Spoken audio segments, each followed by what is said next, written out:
الحمد للہ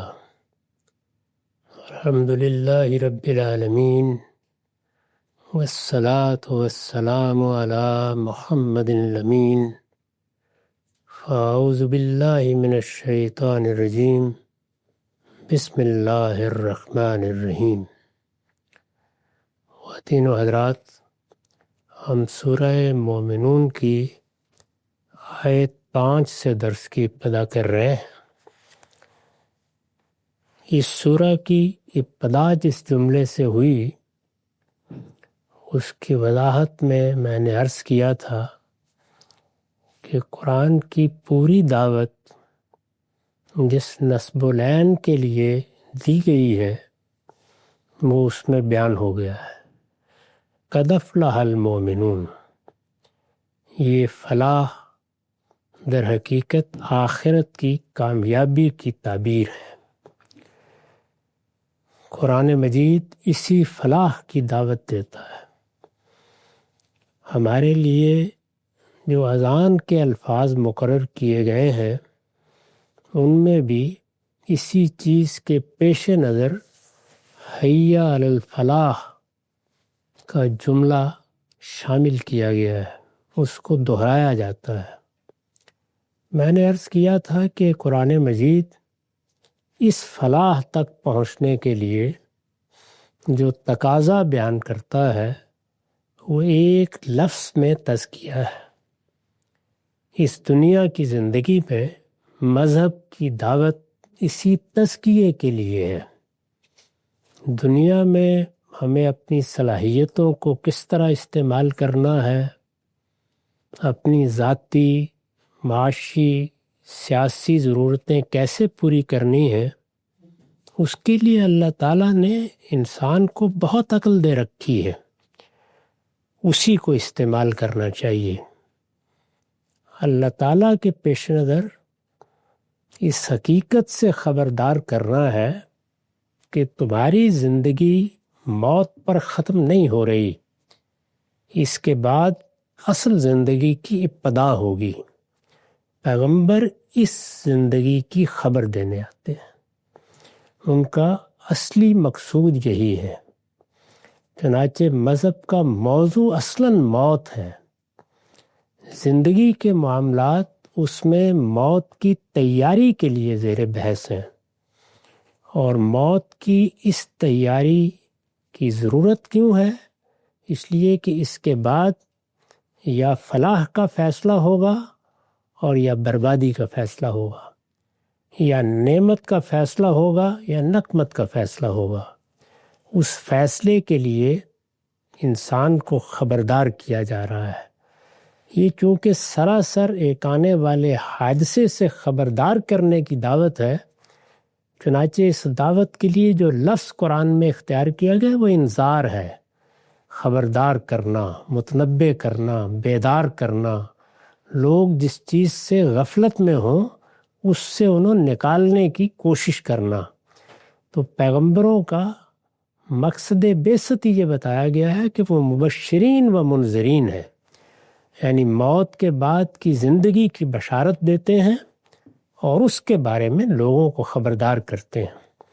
تو وہاں انسان کا مقصود نصب العین یا ہدف کیا ہے؟ فلاح۔ اب یہ بتایا جا رہا ہے کہ فلاح حاصل کرنے کے لیے ایک بندہ مومن کو اس دنیا کی زندگی میں کیا صفات اپنانی ہے۔ میں نے عرض کیا کہ ایک لفظ میں قرآن مجید جب اس کو بیان کرتا ہے تو تزکیے کی تعبیر اختیار کرتا ہے۔ چنانچہ جہاں جہاں یہ طریقہ اختیار کیا ہے وہاں یہی لفظ اپنایا ہے، قد افلح من زکاہا وقد خواب من دساہا۔ ہم نے جب نفس انسانی کو بنایا اور سنوارا، نقص سے درست کیا، تو ہم نے اس کو یہ بتایا کہ تمہارے اندر جو خیر و شر کا شعور دیا گیا ہے، تم نے اب اس کو سمجھ کر یہ فیصلہ کرنا ہے کہ تم اپنے آپ کو پاکیزہ بنا کر رکھو گے یا آلودہ کر لو گے۔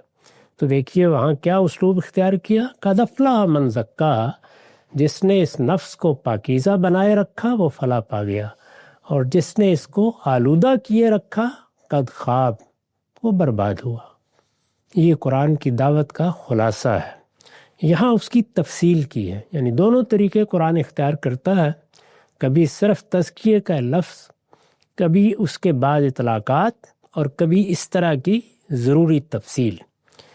تو یہاں سب سے پہلے جس چیز کا حوالہ دیا وہ نماز ہے، یعنی جب بندہ مومن نے فلاح کو اپنا مقصود بنا لیا، آخرت کی زندگی اس کا مطلوب ہو گئی، وہ اب اس مقصد کے لیے نکلنا چاہتا ہے، تو سب سے پہلے نگاہ کہاں پڑنی چاہیے؟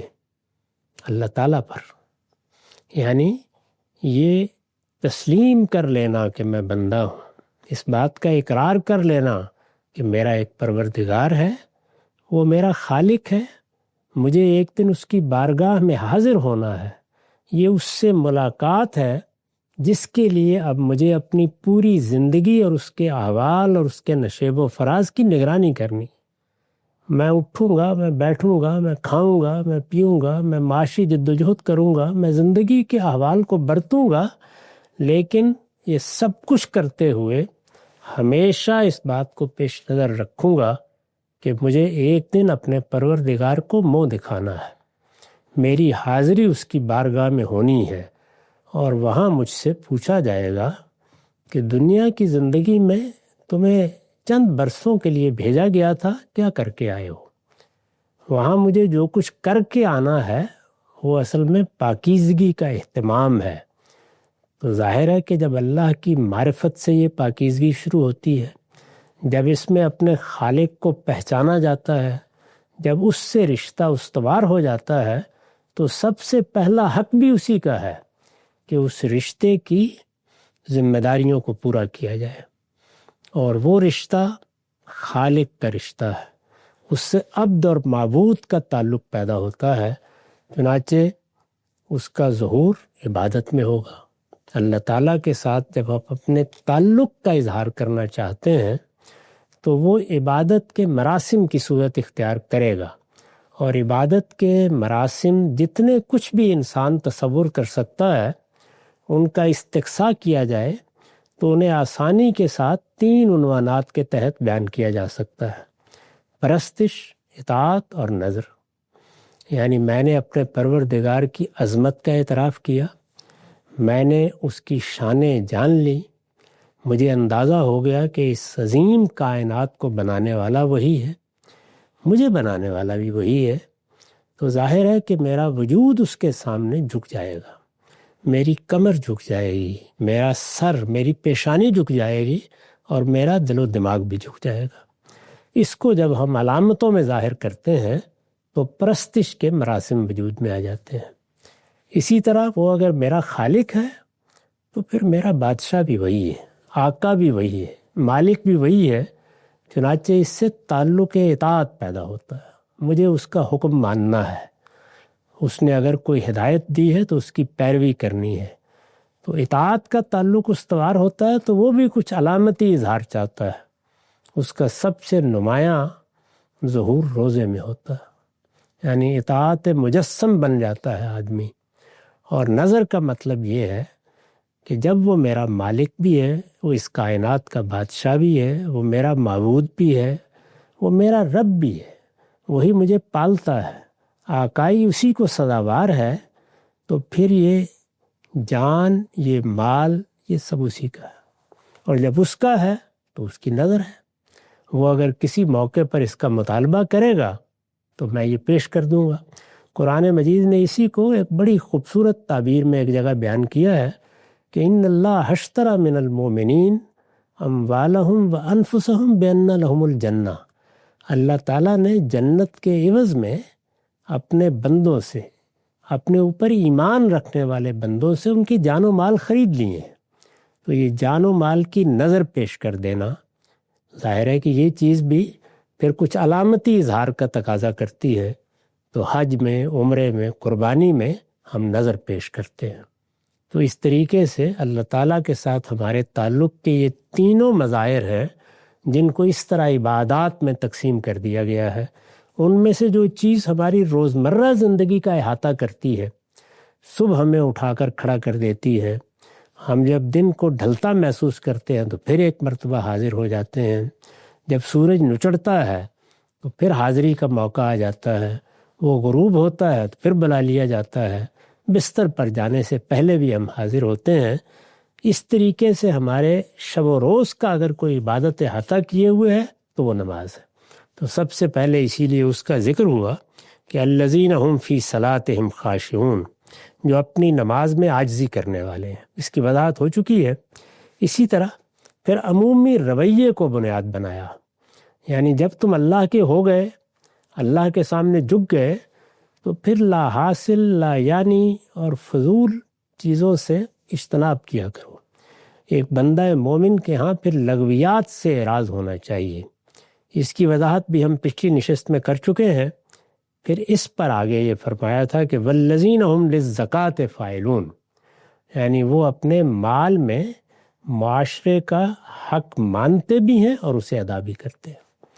تو معاشرے کا حق، ظاہر ہے کہ انسان اس دنیا میں پیدا ہی اس طرح سے کیا گیا ہے کہ اس کو دوسروں کے محتاج اور محتاج لہو بن کے زندگی بسر کرنی ہوتی ہے۔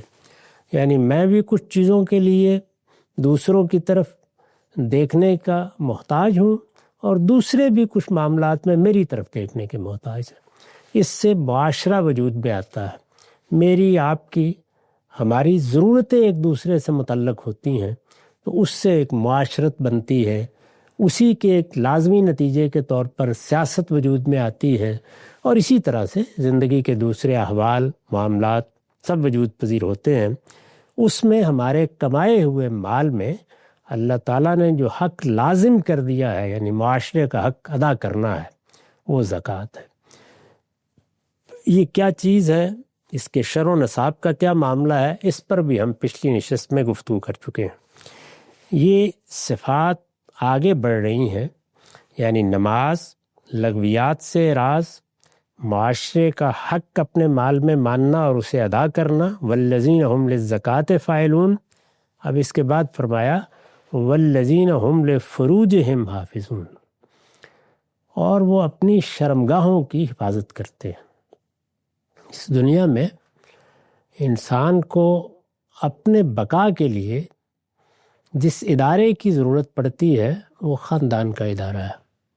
میرا وجود میں آنا، میرا ناتوانی سے طاقت، ہمت، قوت اور حوصلے کے مراحل طے کرنا، لڑکپن سے گزرنا، شباب میں داخل ہونا، یہ سب چیزیں ایک خاندان کی حفاظت کا تقاضا کرتی ہیں۔ انسان کو پیدا ہی اس طریقے سے کیا گیا ہے کہ ناتوانی سے شروع ہوتا ہے، ناتوانی پر ختم ہو جاتا ہے۔ اس دوران میں سب سے بڑھ کر اسی کی ضرورت ہوتی ہے۔ چنانچہ میں کئی بار توجہ دلا چکا ہوں کہ انسان نے اپنی ان چیزوں کو سامنے رکھ کر 3 بڑے ادارے وجود پذیر کیے ہیں پوری تاریخ میں۔ ایک خاندان کا ادارہ، دوسرے غلامی کا ادارہ، اور تیسرے سیاست یا ریاست کا ادارہ۔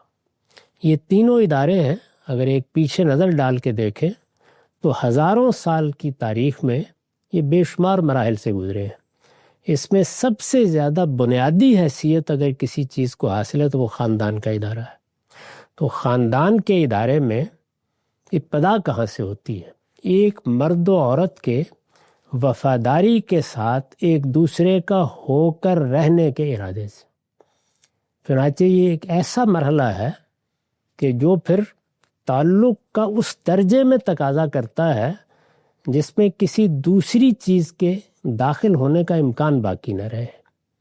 اور یہ تعلق چونکہ ہر پہلو سے ہے، یہ جسمانی بھی ہے، یہ نفسیاتی بھی ہے، یہ روحانی بھی ہے، یہ ایک دوسرے کے لیے آخری درجے کا سہارا بن جانا ہے، اور پھر مل کر وہ چیز وجود میں لانا ہے جو ایک بچے کو ان کی آغوش میں ڈالنے کے لیے موزوں بنا سکے، یہ اس کی پرورش کرے، اس کے لیے جو اعتماد، جو وفاداری، جو ایک دوسرے پر بھروسہ چاہیے، اور ایک دوسرے کے لیے جس طرح کے ایثار کا یہ چیز تقاضا کرتی ہے، اللہ تعالیٰ نے اس کے لیے لازم کر دیا کہ پھر شرمگاہیں ان دونوں ہی کے درمیان افشا ہو سکتی، یہ بتا دیا تو اس کو سامنے رکھ کر، یعنی انسان کے بقا کو سامنے رکھ کر، انسان کی نسل کے محفوظ رہنے کو سامنے رکھ کر، انسان کو یہ ایک محفوظ گہوارہ فراہم کرنے کے لیے یہ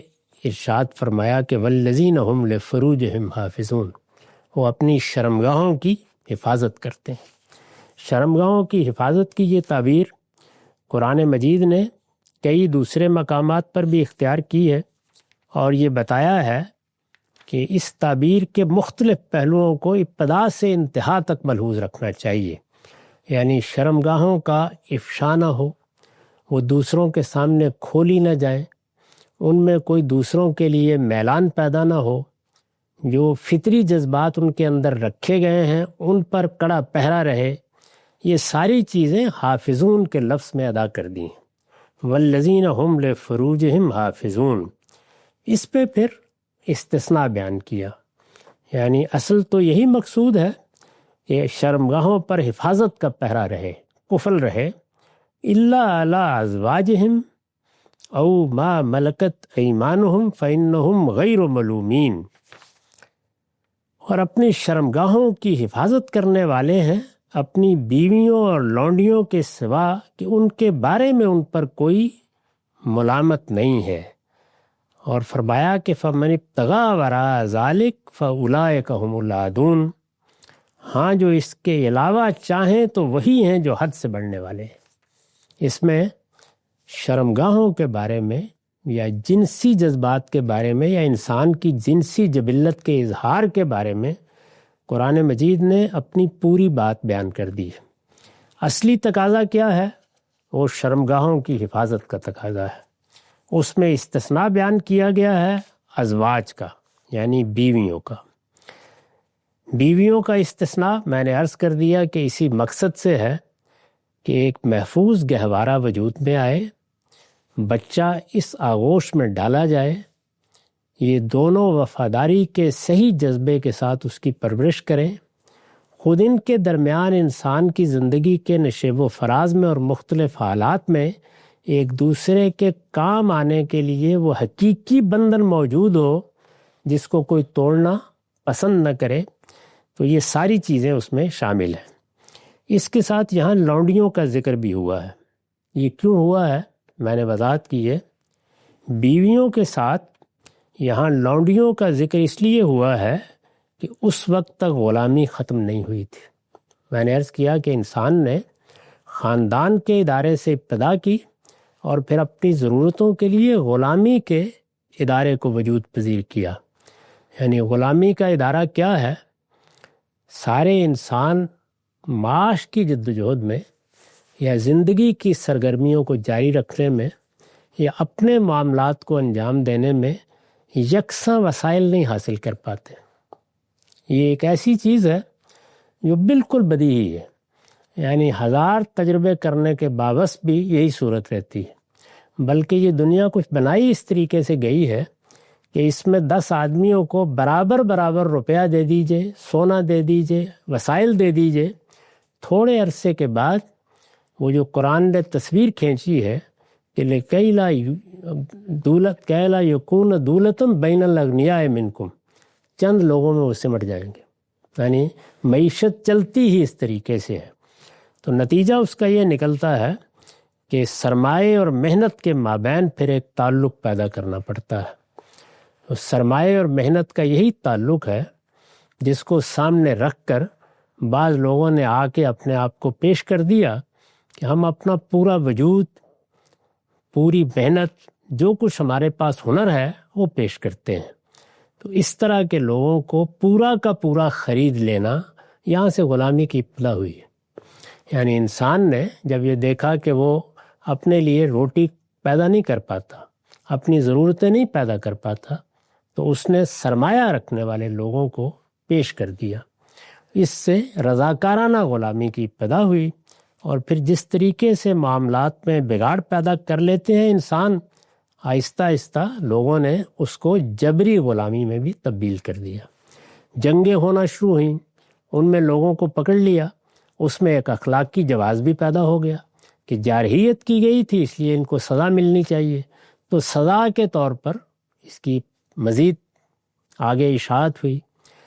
اسی طرح بعض لوگوں نے قرض لے لیے، جیسے اب بھی دیکھتے ہیں آپ کے بعض جگہوں پر لوگ قرض میں بالکل اپنے آپ کو گرفتار کرا بیٹھتے ہیں، اپنی ضرورتوں کے لیے رجوع کرتے ہیں اور پھر اس کے بعد ساہوکاروں کے چنگل میں پھنس جاتے ہیں۔ تو وہاں بھی یہی ہوا کہ جب ادا نہیں کر سکے تو پھر اپنے آپ کو پیش کر دیا۔ اور اسی طرح کا معاملہ پھر بدترین صورت میں جدید عہد میں ہوا، یعنی قریب کے زمانے میں ہوا، جب لوگوں نے طاقت حاصل کر لی، انہوں نے نیا اسلحہ ایجاد کر لیا، برابر کا معاملہ نہیں رہا، تو پھر وہ افریقہ کے جنگلات میں گئے اور انسانوں کو جانوروں کی طرح پکڑ کر لے آئے۔ تو یہ اس کی تاریخ کا خلاصہ ہے، یعنی جہاں سے شروع ہوئی ہے وہ انسانی تمدن کی ضرورت تھی۔ تو موجودہ دور میں پھر آہستہ آہستہ اس کو ہم نے ملازمت پیشگی میں بدل لیا ہے، یعنی اس کے قواعد بنا دیے ہیں، اوقات مقرر کر دیے ہیں، ہے وہی چیز، وہی چاکری ہے، لیکن اس چاکری کو کچھ قاعدوں میں لا کر نرم کر لیا گیا ہے۔ تو یہ پرانا ادارہ ہے، اس وقت یہ پوری شان کے ساتھ موجود تھا۔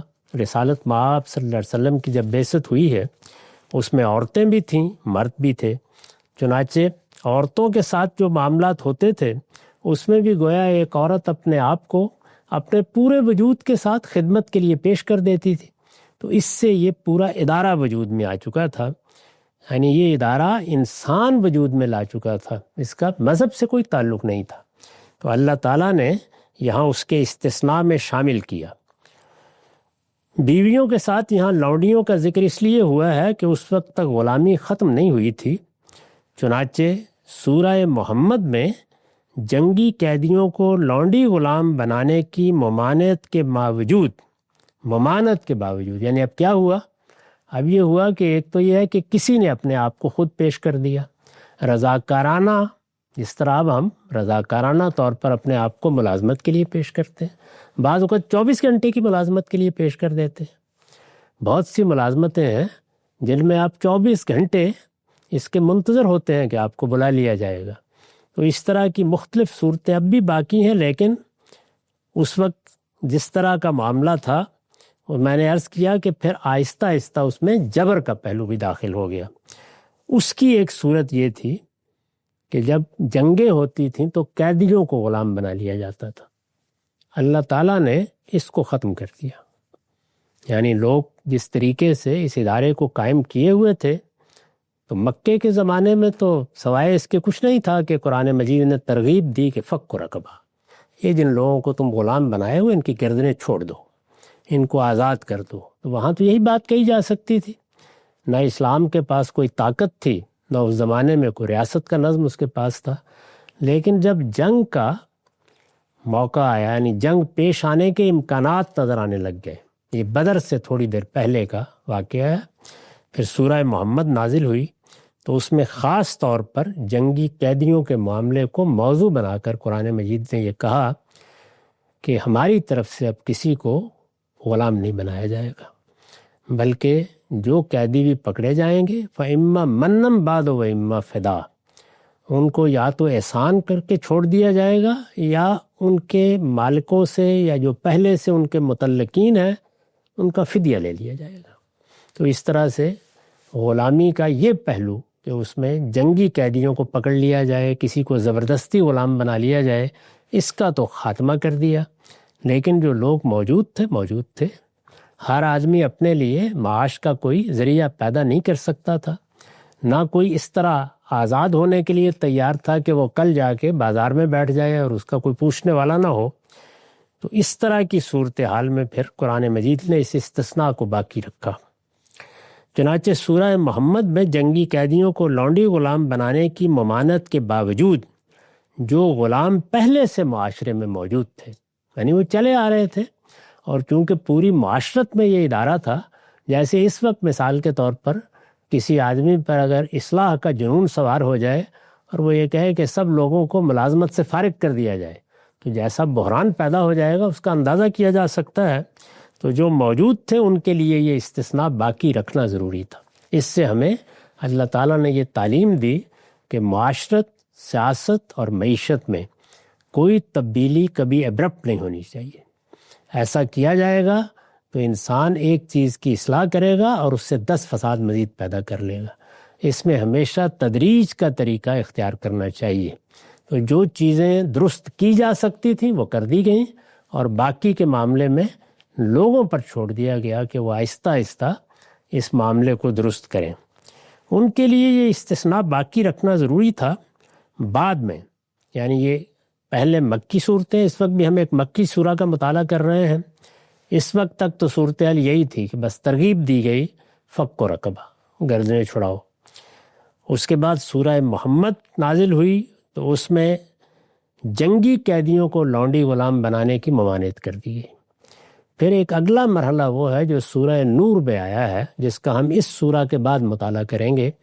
اس میں مکاتبت کا قانون نازل کر دیا گیا۔ مکاتبت یہ ہے کہ جو لونڈی غلام بھی رہ گئے ہیں وہ اب خود فیصلہ کریں کیا وہ آزاد ہونا چاہتے ہیں۔ اگر وہ آزاد ہونا چاہتے ہیں تو وہ اپنے مالک سے معاہدہ کر لیں کہ انہیں 2 سال کی مہلت دی جائے گی، جس میں وہ کما کر جس روپے میں انہیں خریدا گیا ہے وہ رقم ادا کر دیں گے۔ تو اس کو مکاتبت کہا جاتا ہے۔ اللہ تعالیٰ نے فرمایا کہ جو لوگ بھی مکاتبت کے لیے تیار ہیں ان کی حوصلہ افزائی کی جائے، ان کے مالک ان کی یہ بات قبول کر لیں۔ اگر وہ فی الواقع خیر چاہتے ہیں تو معاشرہ بھی ان کی مدد کرے، اور مسلمانوں کا جو ایک چھوٹا سا بیت المال وجود میں آیا ہے اس میں سے بھی ان کی مدد کر دی جائے۔ تو اس طریقے سے اگر آپ اس پورے قانون کا مطالعہ کریں تو ایک عمومی دعوت کہ گردنیں چھڑاؤ، اس کے بعد کچھ رویوں کی اصلاحات، وہ 9-10 اصلاحات ہیں، میں نے ان کو اپنی کتاب میں غلامی کے عنوان کے تحت جمع کر دیا، اس کو وہاں دیکھا جا سکتا ہے۔ پھر سورہ محمد میں جنگی قیدیوں کو غلام بنانے کی ممانعت، اور آخر میں سورہ نور میں مکاتبت کا قانون۔ بعد میں قرآن نے ان لوگوں کے ساتھ مکاتبت کا حکم دے دیا۔ یہ اس بات کا اعلان تھا کہ لوح تقدیر اب غلاموں کے ہاتھ میں ہے، اور وہ اپنی آزادی کی تحریر اس پر جب چاہے رقم کر سکتے ہیں۔ یہ طریقہ اختیار کیا قرآن مجید نے۔ تو یہاں میں نے عرض کیا کہ ابھی یہ سارے مراحل نہیں آئے، اس وجہ سے ان کا استثناء بھی بیان کیا ہے۔ فَإِنَّهُمْ غَيْرُ مَلُومِينَ، ارشاد ہوا کہ ان کے بارے میں ان پر کوئی ملامت نہیں ہے، نہ لونڈیوں کے معاملے میں نہ اپنی بیویوں کے معاملے میں۔ اس حد کو بیان کر دینے کے بعد پھر مزید فرمایا فَمَنِ ابْتَغَىٰ وَرَاءَ ذَلِكَ فَأُولَٰئِكَ هُمُ الْعَادُونَ، ہاں جو اس کے علاوہ چاہیں تو وہی حد سے بڑھنے والے ہیں۔ یہ قرآن مجید نے گویا ایک حد قائم کی، اس میں استثناء بیان کیا، جیسے میں نے عرض کیا کہ بیویوں کا اور لونڈیوں کا، اور پھر تنبیہ بھی کر دی کہ اس حد سے آگے اگر کوئی بڑھے گا تو وہ خدا کے ہاں پھر ملامت کا سزاوار ہوگا۔ ظاہر ہے کہ ملامت کا سزاوار ہے تو دنیا میں بھی ایک قانون بنے گا جس میں اس کا مواخذہ ہو سکتا ہے، اور آخرت میں تو آدمی کو جواب دینا ہے۔ یہاں میں نے کچھ مزید اس قانون کی وضاحت کی ہے۔ یہاں یہ بات واضح رہے کہ قرآن کے زمانے نزول میں غلامی کو معیشت اور معاشرت کے لیے اسی طرح ناگزیر سمجھا جاتا تھا جس طرح اب سود کو سمجھا جاتا ہے۔ جیسے کسی آدمی سے آپ بات کریں تو وہ کہے گا کہ اس وقت تو ساری معیشت سود پر کھڑی ہے، وہ سود ہے یا نہیں ہے وہ بحث نہیں ہے، لیکن جس طرح اس چیز کو دلیل کے طور پر بیان کیا جاتا ہے اس وقت یہی معاملہ غلامی کا تھا۔ نخاسوں پر ہر جگہ غلاموں اور لونڈیوں کی خرید و فروخت ہوتی تھی، یعنی جس طریقے سے ہمارے ہاں اشیاء کے بازار ہیں، مال بنے ہوئے ہیں، بالکل اسی طریقے سے غلام اور لونڈیاں بھی بیچے جاتے تھے، اور ان بازاروں کو نخاس کہا جاتا تھا۔ نخاسوں پر ہر جگہ غلاموں اور لونڈیوں کی خرید و فروخت ہوتی تھی، اور کھاتے پیتے گھروں میں ہر سن و سال کی لونڈیاں اور غلام موجود تھے، یعنی کئی بعض اوقات 20 50 غلام لونڈیاں کھیتوں میں وہ کام کر رہے ہیں، باقی ذمہ داریاں ادا کر رہے ہیں۔ اس طرح کے حالات میں اگر یہ حکم دیا جاتا کہ تمام غلام اور لونڈیاں آزاد ہیں تو ان کی ایک بڑی تعداد کے لیے جینے کی کوئی صورت اس کے سوا باقی نہ رہتی کہ مرد بھیک مانگیں اور عورتیں جسم فروشی کے ذریعے سے اپنے پیٹ کا ایندھن فراہم کریں۔ یہ مصلحت تھی جس کی وجہ سے قرآن نے تدریج کا طریقہ اختیار کیا، اور اس سلسلے کے کئی اقدامات کے بعد بالآخر سورہ نور کی آیت 33 میں مکاتبت کا وہ قانون نازل فرمایا جس کا ذکر اوپر ہوا ہے۔